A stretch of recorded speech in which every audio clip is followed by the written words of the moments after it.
These trucks are so cool.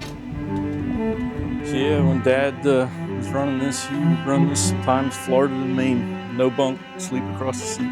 I've heard those stories of those guys that put a board across and just... Yeah. As he was getting older, he would joke about driving a tractor cross country, and I never thought he would do it. But if you know my father-in-law, I should have known better if somebody would dare him to do something like that.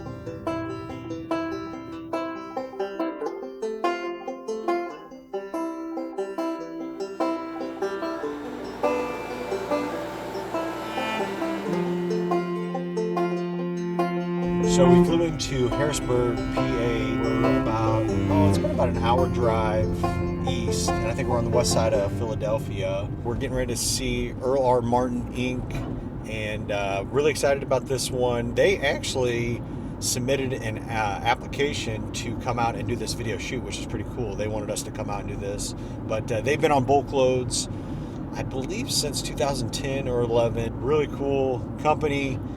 We're up here in Dutch country, you can see, but they have an old semi-truck collection, like antiques, like what the father originally drove, which we're really excited to see.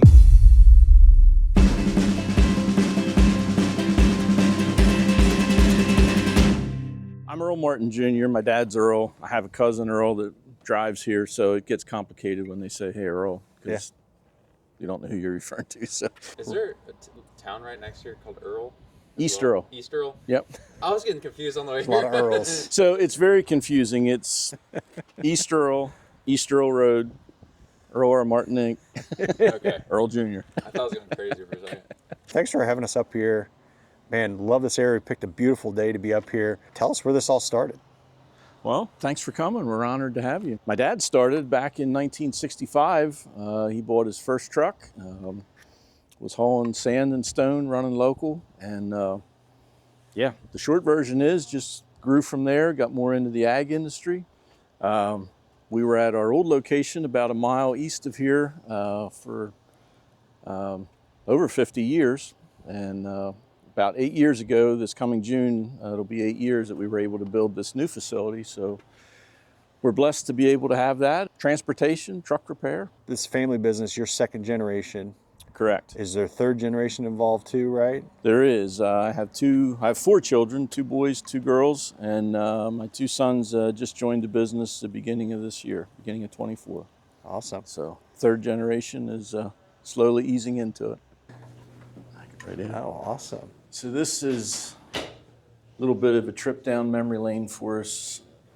Martin's Trailside Express was a truck stop that we had built again, about a mile from here. We built it in 1998 and operated it until 2017, and then that was sold.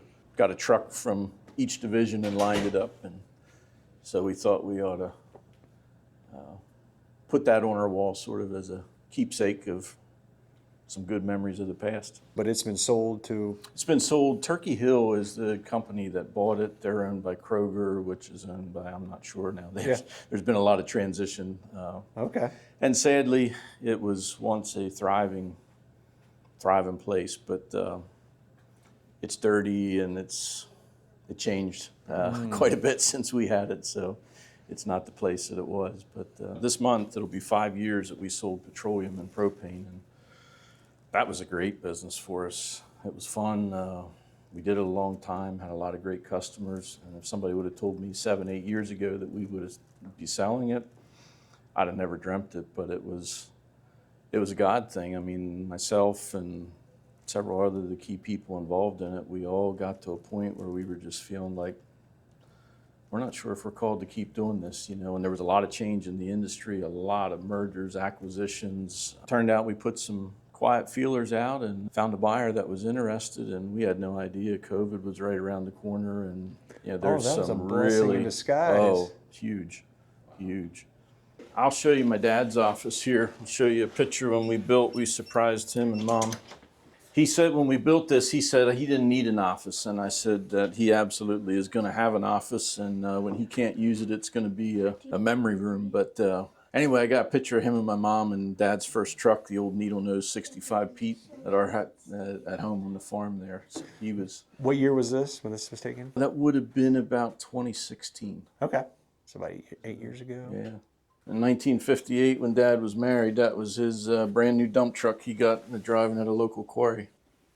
Let's say white. I think it was a white Mustang. White Mustang. Yeah, that's it. Yeah. We refer to this needle nose Pete as Old Clyde. It got that name years ago. But when Old Clyde was new, my dad's brother bought one serial number different. So that's what they looked like when they were brand new. What got your dad into trucking? He grew up on a farm, was a farm boy, small dairy farm. He loved farming, but he also thought he would enjoy trucks. So he drove truck for a while till a local farm came up for rent.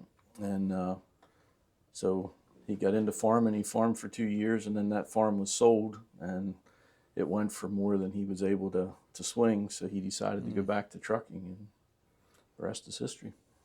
Hi, how are Hey, you? Eric. Eric Skelton. Jared Flynn. Good to meet you. Nice to meet you. So your main role is. I'm the director of happiness. There you go. I Keep kind of everybody handle the logistics aspect of this. I handle safety and compliance for the company as well. Larry and Chris, they pretty much run this division. I'm just I oversee it, and I do the rating and things of that nature. Enjoy it. Senior just rolled in. Oh, did he? Okay. Oh, you coming around? Yep. Awesome. There he is. How you doing? Okay. Good to see you again. Yeah, likewise.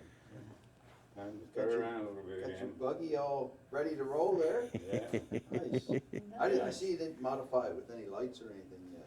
I don't even have a 2-speed transmission. Is that right? I got to settle for whatever I got. It looks pretty good. Looks like it does the job. Yeah, it does. That's good. Good to see you, Earl. Good to see you Likewise. again. Yeah, you're getting around good. Well, nice to meet you. Yeah, you too. Yeah, we came up from Springfield, Missouri. So this is a heck of a company that you started.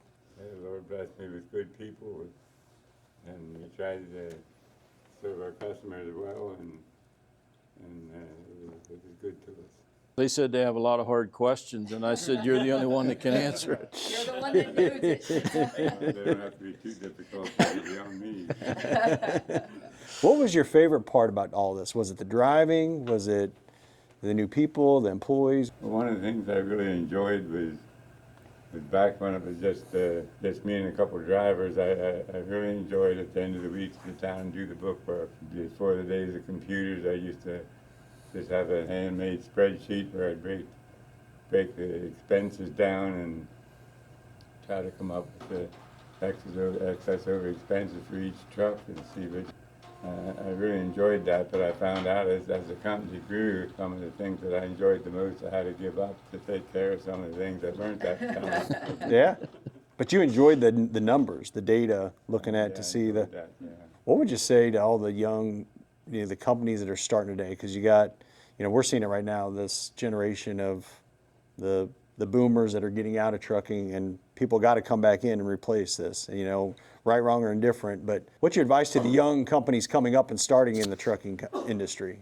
Same as a person can buy a truck, and if they're a good operator, they can make a good living with the truck. But if you start adding multiple trucks, I know when I did, I had to build up to about 6, 8 trucks until I was really much ahead of what I could have been with one truck. But it just takes a certain amount of volume to, we hit slow spells, and you had to keep your drivers paid whether they were really generating a lot of revenue or not. So would you say there's still opportunity out there, or there's not as much opportunity versus when you were starting in it? I would think there's still opportunity out there. There better be, or we're going to be in trouble. That's right. There's a special guy I want you to meet. This is Ken Kozer.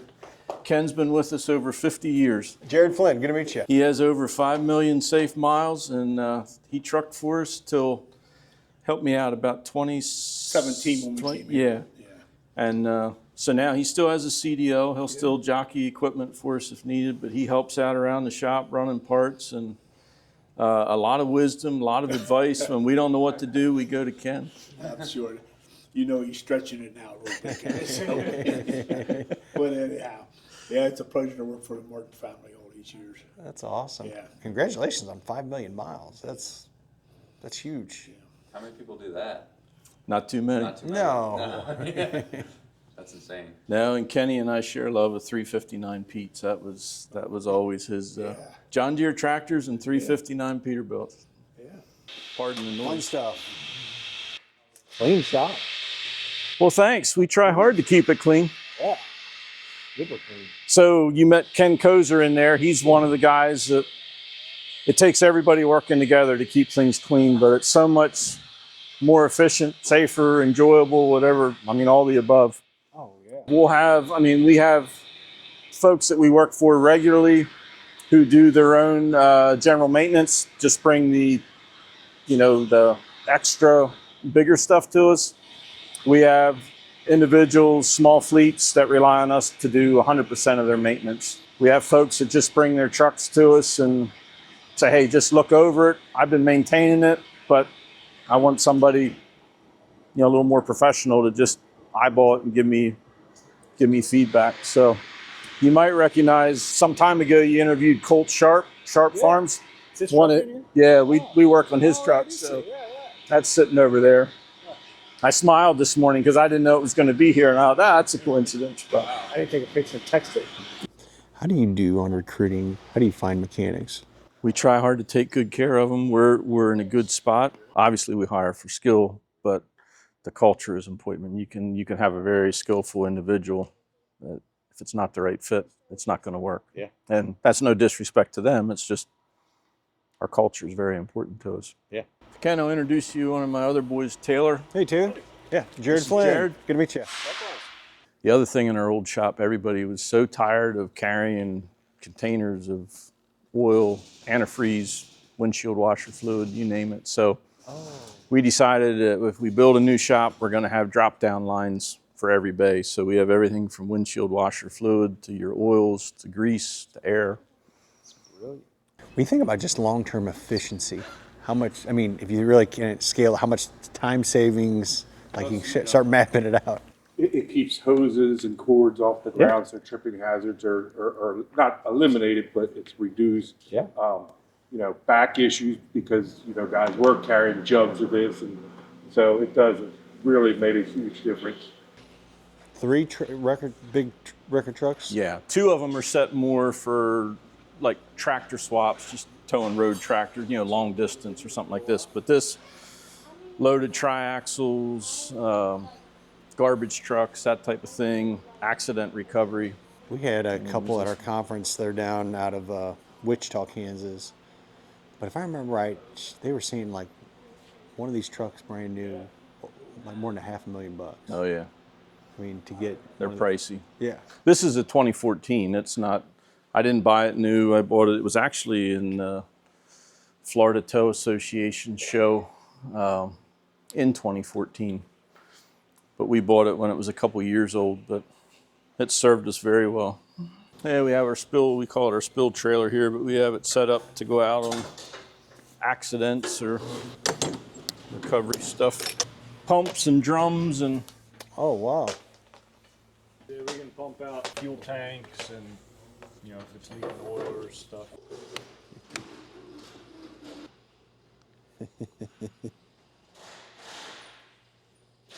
So he must be down if his truck's here. I'm not sure what he's doing. Hopefully they never get it wrong. Well, if they do, it's not because it isn't labeled. Yeah, when we built, we spent a lot of time. People were very gracious with us. They left us visit their shops and kind of interview them and say, what do you like? What would you do the same? What would you do different? And now we're in a position we're doing that for a lot of folks. We have a lot of people come through. And so, yeah, this was a glider we built, like I said, in 2016 for one of our owner-operators. And he decided to build another new glider before gliders were discontinued. So I bought this one, and it's obviously not heavy wrecker like that white one we looked at, but it works great for towing tractor, just regular tractor swaps and that type of thing. So you can tow a tractor, but you can't do the full, like those other ones can haul full tractor and trailer? Well, in Pennsylvania, it's not legal to tow the whole rig, other than the law is to the nearest safe haven. But basically, yeah, you'll get a ticket in Pennsylvania if you tow the whole rig. Now, in a lot of states, you can. Okay. We can take this tow body off in about 15 minutes, and then it's a regular road tractor. Oh, wow, that's all it takes, Steve. Mm-hmm. Yeah. Oh, look at here. Each project has its own story. This is a customer we rebuilt several trucks for. I think this is about an 04, but he wanted it totally redone. He stripped it, he's from Long Island. He stripped it down pretty much to the state that it's in now, brought it to us. We totally disassembled it, new rails, new air, new electrical, new everything. He's gonna do some of the work himself, but like I said, it's not totally put together. I'll introduce you guys to Drew. Jared Flynn, good to meet you. The frame was rotted out. You see a couple spots, like here's one. We have them marked and center punched and everything laid out. So basically building a truck from the ground up. And we'll assemble it as a rolling chassis. And then it gets final paint before we put the cab, the air lines, the wiring, all that stuff on. Instead of buying like OEM Kenworth cross members, we have a fabrication division, and they fabricated new cross members out of steel. They are a talented group of guys. This be like your factory cross member, and then we just duplicated that out of 3/8 steel, cut down on costs for the customer, because these are fairly salty. Like how salty? If I remember correctly, at least $500 or more, I think. I know the center sections here vary from $1,000 to $1,500. Kenworth is insane with their prices. That chrome chicken came from Iowa 80. I bought it, I'm gonna guess, sometime in the 90s. I don't know why I bought it. My wife thought it was the dumbest thing, but I bought it, and many years later, we found a good purpose for it. Yeah. So what's the story behind the tractor? So the story on this was sort of the family joke with my father-in-law that became a reality about 10 years ago. He was a farmer, raised crops, and also broiler chickens. As he was getting older, he would joke about driving a tractor cross country, and I never thought he would do it. But if you know my father-in-law, I should have known better if somebody would dare him to do something like that. Bottom line is, he wanted to do something different that others hadn't done, and he decided that he wanted to do it for a cause. So in 2014, he drove the tractor cross country from New Jersey to California, raising awareness and funds for the Wounded Warrior Project. In later years, he made 2 more trips, not quite as long, but still almost coast to coast. I think the tractor, not sure if the odometer is on it anymore, the tractor has between 13 and 15,000 miles on it, pulling a camper, going coast to coast, and it was raising awareness for vets, first responders, those who served, dealing with PTSD or anything. Just a thank you to veterans that had served. And he raised a lot of awareness, met a lot of neat people. So he would just take this, I'd say, down on the shoulders of the back roads with the camper? Back roads, the good old USA. Top speed is 17 miles an hour. I was going to ask that too. So when he was talking about this, he was trying to figure out what tractor he would use, and he was always a John Deere man, so he decided on a 1948 John Deere A, and he was saying, he said, I'm going to have to figure out something to protect me from the elements. We got to thinking about it, and some of the guys here at the shop, Ron Burkholder especially, he caught the vision, and so we bought a 1984 359 Peterbilt cab, which truck guys will recognize the cow and the roof, and then we custom built the rest of the cab. Has heat and AC. The rest of the tractor, same transmission. Oh, wow. Sorry, it's a little messy in there, but you're welcome to. So that's where Jonabilt comes from. It's half Jonabilt, half Peterbilt. I guess I would have been worried about this thing breaking down, an older tractor like this. So you met Ken Kozer, the gentleman that has 5 million plus miles with us. His brother, Steve, sadly passed away during COVID, from COVID. But he was a lifelong John Deere man. And so he went all through this tractor, and he was the phone support. If it was running rough, my father-in-law would record the sound and text it to him, and he'd tell him how to adjust the carburetor for elevation. And That's impressive. so yeah, he Coast had to some coast. great support. But there's 2 seats in there, so he went by himself, but he took some vets along for short rides, or different people, for short rides. But No issues with law enforcement on. no, the law officers were great. They appreciated what he was doing and what it stood for, and he met a lot of wonderful people along the way.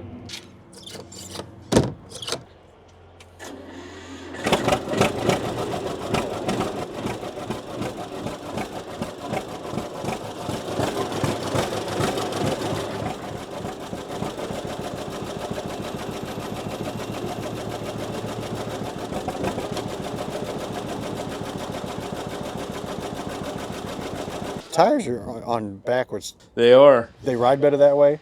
So they wear a lot better. Surprisingly, you will get over double the life with them on backwards. But he was out west and he talked to some farmers out there.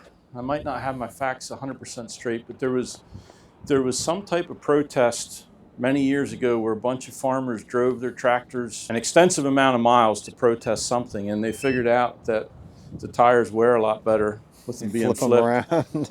It makes some funny looking tracks when it's Yeah. going. But yeah, I don't know of any other Jonabuilt. Here's another one where you might think we're crazy, but the paint scheme on the old narrow-nosed Pete up there, the two-tone brown, that was our company colors for many, many years. Yeah, I like it. And that maroon truck, the pictures you saw inside, that's the 87 359.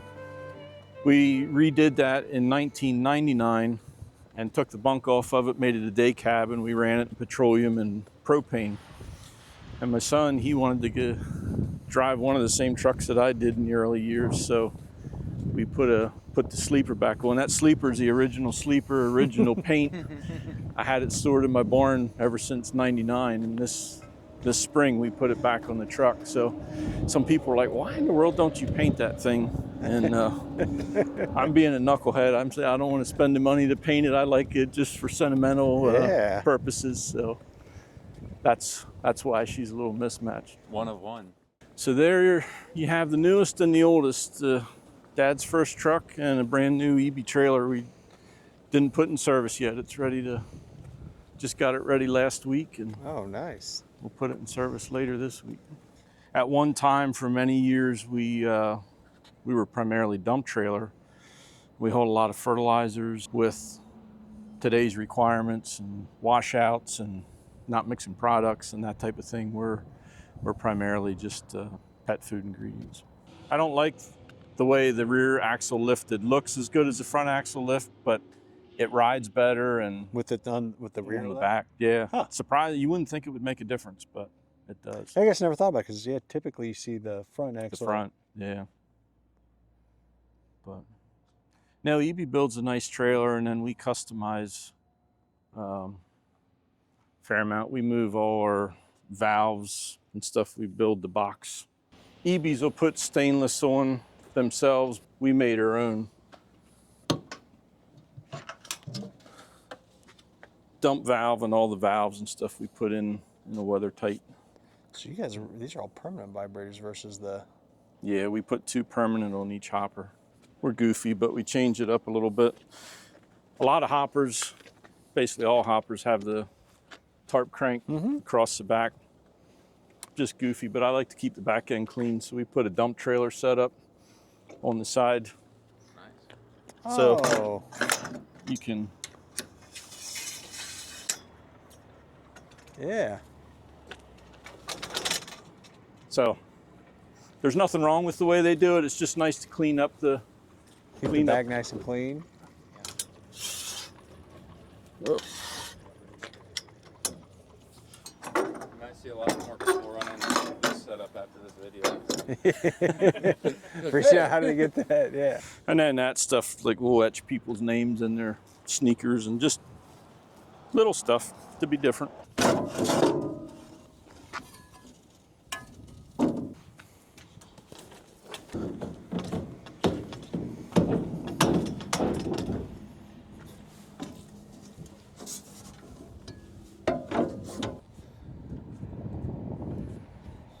I guess on the light fluffy stuff, it'll come up to the top. But on regular corn, it'll only be about halfway before he's maxed out on weight. It can So when monitor it's that. unloaded, it automatically comes up? It'll automatically dump the whole thing out, and it'll fill up your lift axle and rise again. And then, wow. Usually, like when I'm running, I just always leave it on automatic if you have to. If you're live loading or something where they're going to drop product really fast, Yeah. and you only have one axle, you're just going to squat the thing right out. So what I'll usually do, they have a valve down here.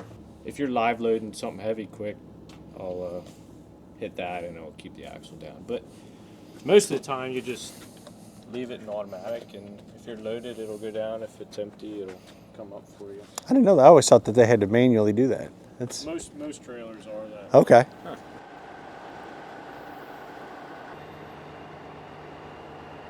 So JR, we've seen a lot here today. Man, so gracious that you let us come out and just see the operation, meet your boys. But talk about what's the future look like? What's the next 10, 15 years down the road look like for Earl R. Martin? When my dad started in 1965, he made a decision. He told the Lord the business is his. He's just a steward. And there's been a lot of tough years, a lot of good years, a lot of years in between.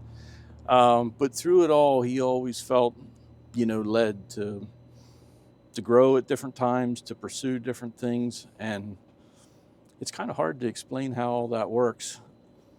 But I would say the same thing. I mean, I've been blessed to work by Dad for a lot of years, work with a lot of great people. It's not about me or him. It's about the people we work with, our customers. Nobody can do it, by themselves. So as I look to the next generation, as I shared, my boys are involved in it. It comes down to where they feel led, what our customers' needs are. We don't have a sales team out there. Our sales team is word of mouth, just rubbing shoulders with our customers. Our focus is definitely more on, the truck repair, the truck builds, restorations, that type of thing versus growing a huge fleet of trucks. We never had a desire to have 100 trucks or anything like that. It's great that people do. That just was never something that we were driven to do. Earlier, your father was out here for a little bit. We got to meet him, and so glad that he took the time. I'm sure that was a lot out of his day to come out here and meet us, but so thankful for that. But I loved when you were showing us around in there, and there was that image of his last logbook, and you got a little emotional. Like, why was that? Yeah, sorry. My dad and I have been through a lot together, a lot of good stuff. Didn't always see eye to eye, but we always respected each other. Trucked a lot of miles with him. From the time I was 6 months old, I had my first truck ride. I rode all over the country with him. Just a lot of memories. And, it's a blessing to have him around. It's tough to see him age, but it's tears of gratitude. Yeah. I could just tell by meeting him that he was, number one, a man of faith. Talking, that was the first thing he said, being led by the Lord. I can tell that you're carrying on those same footsteps with him. Well, we're far from perfect. We make mistakes every day. If there's a mistake you can make, we probably made it. But you got to keep on keeping on. And like I said, we're blessed with good people. And when you make a mistake, it's what you do about it that makes a difference. You talk about trust. Because in business, when you're working with people, people have to trust you. Because I think that's something that's missing today. I think sometimes in business we have these guards up, and people want to be reserved, and people are always afraid somebody's going to take advantage of you. Like we talked about this, you got these 3 tow trucks, and you hear all the time these predatory towing companies. Absolutely. Whether that's true or false, but I guess the question is, how do you instill trust? In people they work with, how do you get to that level where they know that, hey, I'm going to bring this truck down, and you guys are going to work on it, and I trust that you're going to be fair with me. We're truck guys, obviously, but there's so much involved with that, and in full disclosure and honesty, it's something we're still working at, to try and get better, because when we're entrusted with a major project, that's That's a major deal, whether it's a fleet or an owner-operator. And we're working hard to do better on our end with communication, you know, talking through exactly what we're doing that may be different than another shop. I think it's just one thing I've learned in business, that you don't have to have the best product, even the best service, but you have to make sure that people trust what you're doing and Absolutely. you have their best in mind. Absolutely. Yeah, that's a lot of, you know, in the history of our company, we didn't have a lot of, you know, contract work or things that were all spelled out on paper, but it was a handshake and it was your word. And that's a fun way to do business. Yeah, with a handshake and your Yeah. word. Thanks for taking out most of your day to spend with us and allow us to showcase this on our channel so other people can see and hopefully find value, or they will find value just in seeing some of the things that you're doing. Maybe they can incorporate in their business. So thank you so much. God bless you. Thank Appreciate you. it, Jared. Likewise. Yep. Thank you.